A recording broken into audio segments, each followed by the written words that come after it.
Egyptian mythology is packed with gods and goddesses whose appearances and roles have evolved over time, and Bastet is a perfect example of this fascinating transformation. Today she's widely known as the cat goddess, but originally she was called Bas, without the T at the end. It wasn't until years later that her name took its more familiar form. But here's where it gets really interesting.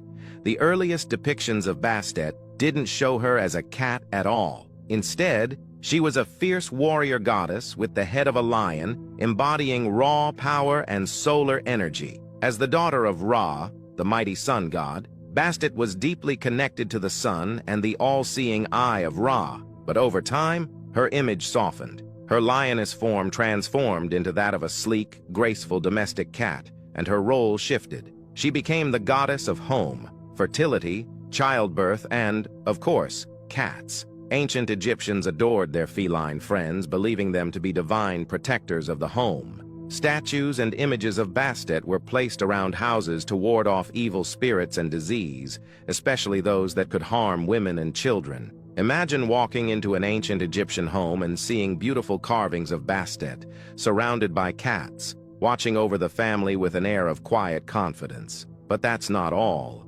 Bastet had a luxurious side, too. She was closely associated with perfume and fine scents, thanks to her son, Nefertum, the god of perfume. Egyptians believed that good fragrance could banish bad energy, making Bastet a symbol of both elegance and protection. Even though Bastet was known for her gentle, playful nature, don't be fooled. She never lost her ferocious lioness instincts. She often carried powerful symbols like an ankh, representing new life, a papyrus wand, symbolizing Lower Egypt, and a scepter, a sign of strength. Many depictions even show her with a litter of kittens, reinforcing her connection to fertility and motherhood. And let's talk about how sacred cats were in ancient Egypt. Hurting a cat wasn't just frowned upon, it was a crime against Bastet herself. Those who harmed a cat would suffer serious consequences, and temple priests even raised sacred cats, believing them to be living embodiments of the goddess.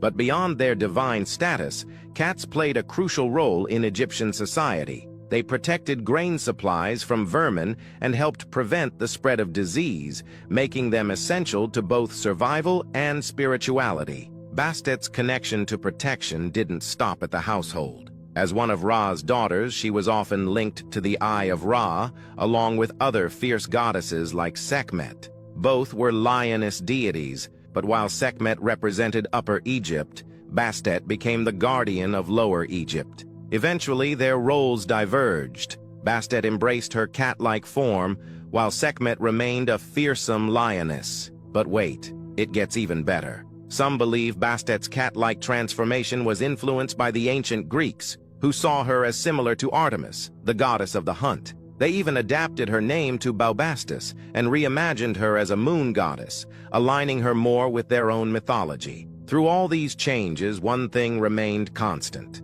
Bastet was a protector. Whether guarding homes, blessing families, or defending Egypt itself, she was a source of comfort, safety, and fierce loyalty, much like the cats we know and love today. So, if you've ever wondered why ancient Egyptians worshipped cats, now you know. Bastet wasn't just a goddess. She was a symbol of strength, grace, and protection. What do you think? Let me know in the comments.